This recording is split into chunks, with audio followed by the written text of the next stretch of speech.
News के प्रायोजक है Saluja auto, furniture world, Shivam hotel, restaurant cum bar, north point school.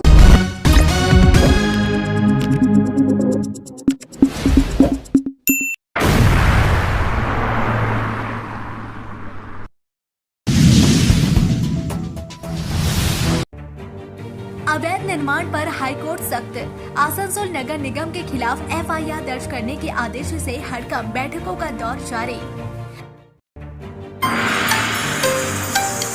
Andal काजी नजरुल इस्लाम हवाई अड्डे पर राज्यपाल और राष्ट्रपति की मौजूदगी। बेनाचट्टी बाजार में सब्जी खरीदकर लोगों को दी चॉकलेट पी चाय।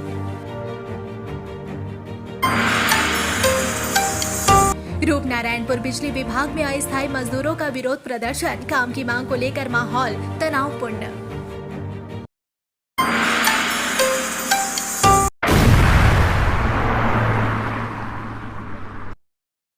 आसनसोल के जमुरिया के एक निजी इस्पात कारखाने से जुड़े मामले की सुनवाई के दौरान कलकत्ता हाईकोर्ट के न्यायाधीश गौरंग कांत सिंगल बेंच ने आसनसोल नगर निगम के खिलाफ एफआईआर दर्ज करने का निर्देश दिया है।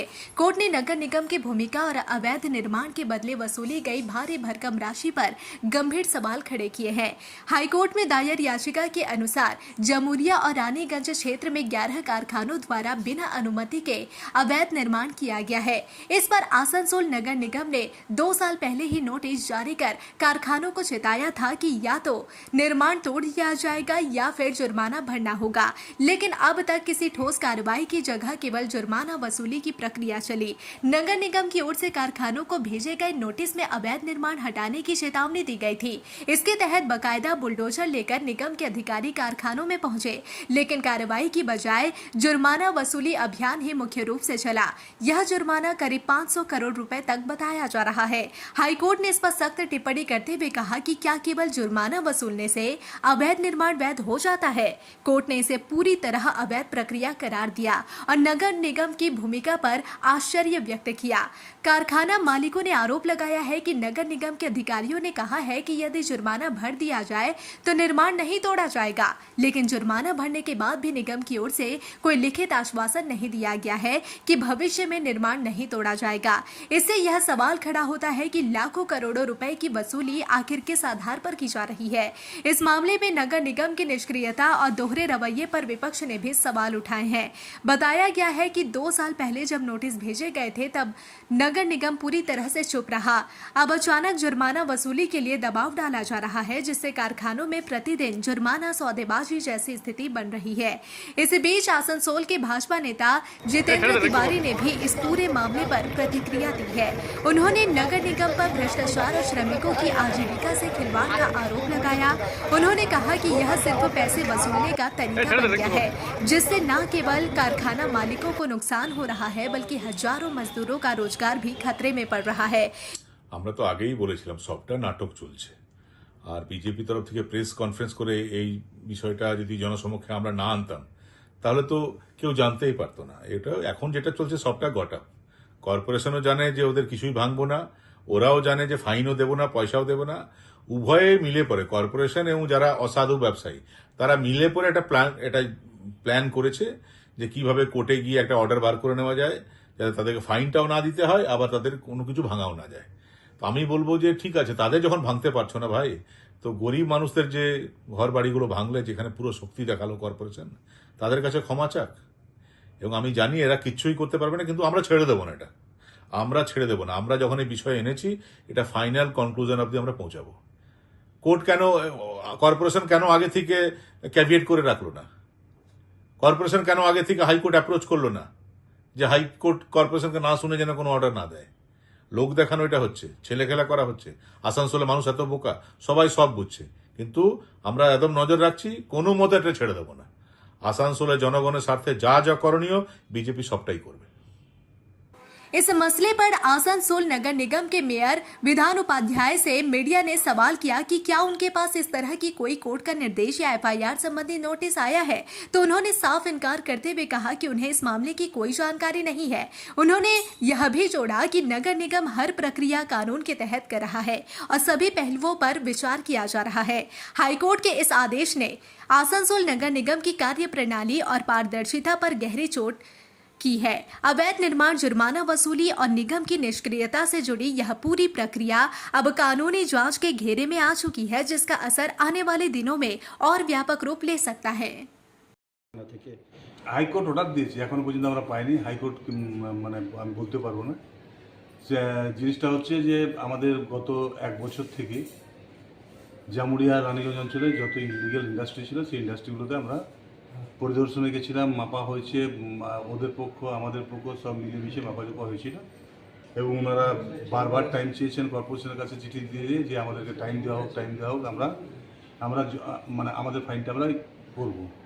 তো যে কোনো কারণবশতই হোক তারাও আসেনি। তারপর আমরা ভাঙার জন্য অর্ডার দিয়েছিলাম। ভাঙতে যাওয়ার সময় তখন তারা সেদিন পুরো রিকোয়েস্ট করার পর সেদিনও চিঠি দিয়েছে যে আমরা কিছু একটা টাকা একটা অ্যামাউন্ট জমা দিচ্ছি কর্পোরেশনে, আমরা 7 ডেজের মধ্যে আমরা বসে আবার করে নেবো, যেটা ফাইন আছে করে নেবো না। তো এখনো পর্যন্ত তারা আসেনি আর আমরা হাইকোর্টে কোনো অর্ডার পাইনি। বলছি হাইকোর্টে প্রশ্ন হচ্ছে যে টাকা দিলে কি বেআইনি নির্মাণ আইনি হয়ে যায়? একদমই না, বেআইনিটা হবে না, ওটা তো ভাঙারই আমরা অর্ডার দেওয়া আছে। তাহলে টাকা নিয়ে সেটা তো আইনি করে দেওয়া হলো না, আইনি করা হয়নি। ওরা যদি ফুল যেটা ধরুন একটা আমরা দিয়েছি মানে অ্যামাউন্ট দিয়েছি, সেই অ্যামাউন্টটা দেওয়ার পর যদি প্রসেস থাকে, যদি লিগেল হিসেবে প্রসেস থাকে তাহলে হবে। বলছি হাইকোর্ট কর্পোরেশন এগেনস্টে এফআইআর করার নির্দেশ দিয়েছে, শুনেছেন? জানে, আমি শুনি। যদি সেক্ষেত্রে দেয় পরবর্তী তাহলে কি পাই, তারপরে যেটা আছে সেটা হাইকোর্টকে জানাবো। আপনার আইনি পথে এগোবেন? না, আইনি পথে যাবে। এখনো আইনি পথে যাচ্ছি। বেআইনি কর্পোরেশন কখনো চলে না, চলবে। তাহলে হাইকোর্টে এক কারখানা মালিক মামলা করেছিল, কারখানা কর্তৃপক্ষ বলেছে পৌরসভাকে টাকা দিলেই বেআইনি আইনি মান করেছে। যা আমাদের কাছে রিপোর্ট নেই, মানতে এক্ষুনি এসেছিল, আবার তাকে এসে দেখুন কাগজপত্র নিয়ে কলকাতা থেকে আসছে।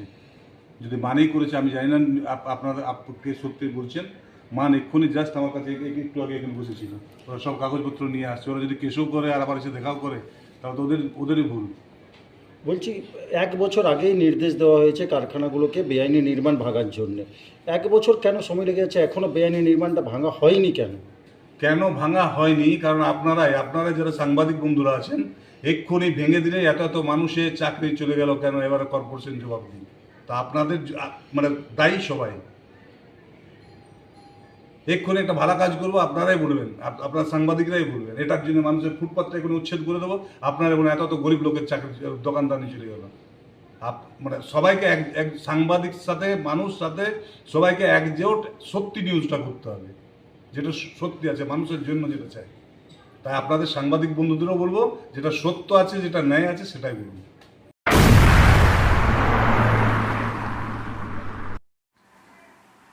राज्यपाल और राष्ट्रपति ने अंडाल स्थित काजी नजरुल इस्लाम हवाई अड्डे पर एक दूसरे से मुलाकात की। राज्यपाल धनबाद यात्रा के लिए रवाना होने से पहले राष्ट्रपति से मिले। इस दौरान पश्चिम बंगाल के विधि और न्याय मंत्री मलय घटक भी उपस्थित रहे और दोनों शीर्ष नेताओं से शिष्टाचार मुलाकात की। इसके बाद राज्यपाल ने दुर्गापुर के बेनाचट्टी इलाके के फल और सब्जी बाजार का दौरा किया। उन्होंने बाजार का मुआयना किया और वहां की विक्रेताओं और आम नागरिकों से बातचीत की। बाजार में घूमते हुए उन्होंने लोगों को चॉकलेट भी उपहार स्वरूप दिए। राज्यपाल ने स्वयं बाजार से सब्जियां खरीदी और खरीदारों, विक्रेताओं और स्थानीय निवासियों से संवाद किया। राज्यपाल ने कहा कि जब कोई व्यक्ति सीधे लोगों से बात करता है तभी बाजार की वास्तविक स्थिति की जानकारी मिलती है। इसी उद्देश्य से उन्होंने सीधे बाजार में आकर सभी से संवाद किया। The Sabji market for myself. I want to be in the field to understand how people live, how they think, how they feel. I could understand the problems faced by the small vendors here, and I could interact with them. And I have taken a few lessons from me, which will make the Raj Bhavan more closer to the people. You know, Raj Bhavan is not just Raj Bhavan. Raj Bhavan has become Jan Raj Bhavan. I will continue my visit to the field to interact with the people and to get to things directly from them. Any report given by the officers will be filtered. Only when we talk to the people, we understand what the reality of the situation is. That is why I have come here. I am very happy. I could learn a lot from the Sabji market here. Thank you.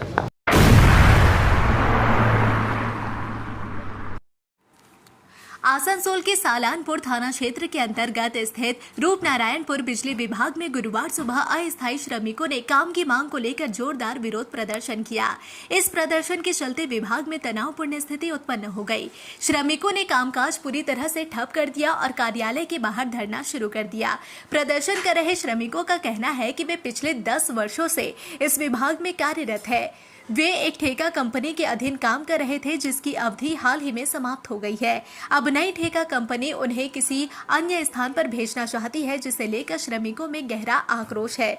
उनका साफ कहना है कि वे रूपनारायणपुर में ही काम जारी रखना चाहते हैं और किसी भी हालत में स्थानांतरण स्वीकार नहीं करेंगे। इस विरोध प्रदर्शन के कारण बिजली आपूर्ति बाधित होने की आशंका व्यक्त की जा रही है। हालांकि बिजली विभाग के एक अधिकारी ने स्थिति स्पष्ट करते हुए बताया कि अभी तक किसी भी क्षेत्र में बिजली सेवा पर कोई असर नहीं पड़ा है। उन्होंने यह भी कहा कि श्रमिकों की मांगों को विभाग के उच्च अधिकारियों तक भेज दिया गया है और शीघ्र ही इस पर निर्णय लिया जाएगा। श्रमिकों ने आरोप लगाया है कि वर्षों तक ईमानदारी से सेवा देने के बावजूद अब उन्हें नौकरी से हटाकर किसी और अन्य स्थान पर भेजने की योजना बनाई जा रही है, जो पूरी तरह अन्यायपूर्ण है। उन्होंने कहा कि वे तब तक आंदोलन जारी रखेंगे जब तक उनकी मांगों पर सकारात्मक फैसला नहीं होता। स्थानीय सूत्रों के अनुसार जैसे ही विरोध प्रदर्शन की खबर फैली, इलाके में हलचल मच गई। लोगों के बीच तनाव का माहौल व्याप्त हो गया। स्थिति को नियंत्रित करने के लिए पुलिस को मौके पर तैनात किया गया है। फिलहाल स्थिति शांतिपूर्ण बनी हुई है, लेकिन श्रमिकों ने स्पष्ट कर दिया है कि यदि उनकी मांगे पूरी नहीं हुई तो आंदोलन को और उग्र रूप दिया जाएगा। बिजली विभाग और श्रमिकों के बीच वार्ता के जरिए समस्या के समाधान का प्रयास किया जा रहा है। विभागीय अधिकारी और श्रमिक प्रतिनिधियों के बीच बातचीत की प्रक्रिया जारी है। प्रदर्शनकारी श्रमिकों का कहना है कि वर्षों की मेहनत के बाद भी यदि उन्हें स्थायित्व नहीं मिलता तो यह उनके भविष्य के साथ अन्याय है। यह घटना एक बार फिर अस्थायी श्रमिकों की समस्याओं को उजागर करती है। ठेका प्रणाली और उसमें काम कर रहे श्रमिकों की अनिश्चितता एक बार फिर से चर्चा में आ गई है। श्रमिकों ने प्रशासन और विभाग से अपील की है कि उनके भविष्य को ध्यान में रखते हुए त्वरित और न्याय संगत निर्णय लिया जा सके। কারণ আমরা শুনতে পেলাম যে আমাদের কোম্পানি চলে গেছে, অন্য নতুন কোম্পানি আসছে, তো সেখানে আমাদের দাবি আছে আমরা এখানে কাজ করব, আমাদের এটা দাবি আমরা অন্য জায়গায় কোথাও যাব। তো সেই কোম্পানি কি আপনাদের রাখতে চাইছে? এটা যেগুলো রাখতে, হ্যাঁ রাখতে চাইবে, কিন্তু আমাদের কোম্পানি লোক দেখছেন দিলে সে আমরা কতদিন ধরে কাজ করছে? অফিস বন্ধ নয়, অ্যাকচুয়ালি হয়েছে কি ওদের যে কন্ট্রাক্টুয়াল ছিল, ওদের যে কোম্পানি ছিল সেই কোম্পানির কন্ট্রাক্টুয়াল শেষ হয়ে গেছে। ঠিক আছে, এখন নতুন কোনো কন্ট্রাক্ট আসার কথা, তো ওই জন্য নতুন ছেলে এসে কাজ করে গেছে, তো ওদের ওটাই দাবি। সেটা দেখছি, কথা বলে কী করা যায়।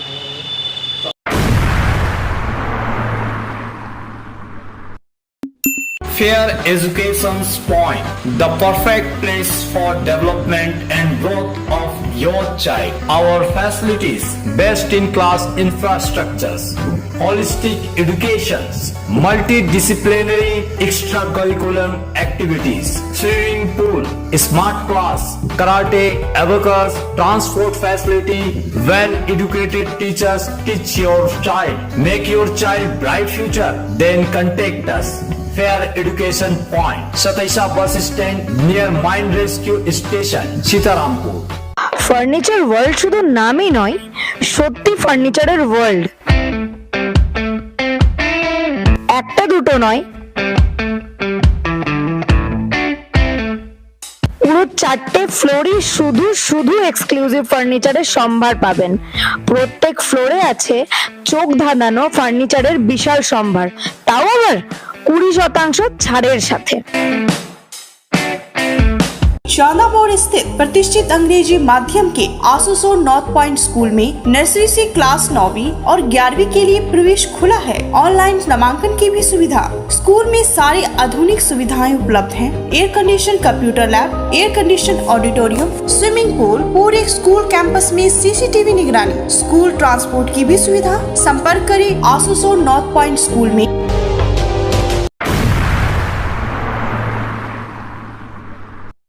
गुप्त सूचना के आधार पर धूपगुड़ी थाना पुलिस ने गुरुवार शाम को एक बड़ी कार्रवाई करते हुए भारी मात्रा में प्रतिबंधित कफ सिरप बरामद किया है और 2 लोगों को गिरफ्तार किया। यह छापेमारी नगर क्षेत्र के वार्ड नंबर 12 के मध्यपाड़ा इलाके में की गई, जहां से पुलिस ने 11 कार्टन प्रतिबंधित कफ सिरप के साथ एक 4 पहिया वाहन को जब्त किया। पुलिस सूत्रों के अनुसार गुप्त सूचना मिली थी कि धूपगुड़ी शहर और उसके आसपास के क्षेत्रों में प्रतिबंधित कफ सिरप की बड़ी खेप छिपा कर रखी गई है। इसी सूचना के आधार पर पुलिस ने छानबीन शुरू की और मध्यपाड़ा इलाके में छापा मारकर भारी मात्रा में कफ सिरप जब्त किया। पुलिस ने बताया कि इस कार्रवाई को और मजबूत करने के लिए धूपगुड़ी महकमा शासक यानी एसडीओ कार्यालय से एक कार्यकारी मजिस्ट्रेट को भी मौके पर बुलाया गया, जिन्होंने घटनास्थल पर पहुंचकर छानबीन की। पकड़े गए आरोपियों की पहचान मध्यपाड़ा निवासी राजू दास और गयरकाटा निवासी सत्यजीत राय के रूप में की गई है। दोनों के खिलाफ NDPS narcotic drugs and psychotropic substance act के तहत मामला दर्ज किया गया है। महकमा पुलिस अधिकारी गिल्सन लेप्चा ने बताया कि गुप्त सूचना के आधार पर पुलिस ने यह अभियान चलाया।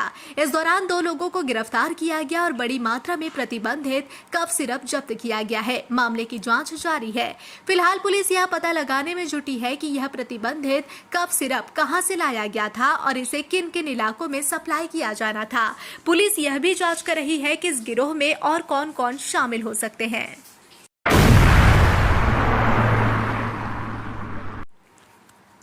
आसनसोल शहर वासियों को सरकारी योजनाओं की जानकारी और सहायता प्रदान करने के उद्देश्य से शुक्रवार को आसनसोल नगर निगम भवन में बांग्ला सहायता केंद्र का उद्घाटन किया गया। इस केंद्र के माध्यम से नागरिकों को राज्य सरकार द्वारा संचालित विभिन्न जन कल्याणकारी योजनाओं से जुड़ी जानकारी एक ही स्थान पर सरलता से उपलब्ध कराई जाएगी। इस अवसर पर नगर निगम के अधिकारियों और जनप्रतिनिधियों की उपस्थिति रही। उद्घाटन समारोह के दौरान वक्ताओं ने कहा कि यह केंद्र आम लोगों की सुविधा के लिए खोला गया है, जिससे उन्हें योजनाओं की जानकारी के लिए इधर-उधर भटकना ना पड़े। इस मौके पर नगर निगम प्रशासन ने एक और महत्वपूर्ण पहल करते हुए स्तनपान कराने वाली माताओं के लिए अलग कक्ष की भी व्यवस्था की है। इस कक्ष में महिलाएं सम्मानपूर्वक और सुरक्षित वातावरण में अपने नवजात शिशुओं को स्तनपान करा सकेंगी। यह सुविधा विशेष रूप से उन महिलाओं के लिए उपयोगी होगी जो किसी कार्यवश नगर निगम आती है या सार्वजनिक स्थानों पर होती है। नगर निगम के एक अधिकारी ने बताया कि यह पहल महिला सशक्तिकरण और मातृत्व सम्मान की दिशा में एक सकारात्मक कदम है। उन्होंने कहा कि आने वाले दिनों में शहर के अन्य सार्वजनिक स्थलों पर भी इस प्रकार के स्तनपान कक्ष स्थापित किए जाएंगे। स्थानीय महिलाओं और नागरिकों ने इस पहल की सराहना की और कहा कि इससे माताओं को काफी सहूलियत मिलेगी। साथ ही बांग्ला सहायता केंद्र के जरिए सरकारी योजनाओं की जानकारी अब और अधिक पारदर्शी और सुलभ हो सकेगी। এটা বাংলা সহায়তা কেন্দ্র করা হলো, মানে এটা সব বাংলা সহায়তা কেন্দ্রে যেগুলো হিন্দি পাওয়া যায়, আর তার পাশে করা হলো প্রচুর মানে মারা বোনেরা দিদিরা বৌদিরা সবাই আসেন, যারাই আসেন তাদের বাচ্চা নিয়ে আসেন, তাদের বাচ্চাদের খাওয়ানোর জন্য ফিডিং করার জন্য অসুবিধা হয়। এটা আমরা দেখেছি বারবার, সে কারণে ওদের ফিডিং সেন্টারটা পাশে করে দেওয়া হবে, যাতে একটা রুম করে দেওয়া হয়েছে, সেখানে বসে বাচ্চাদেরকে করে দেওয়া হবে।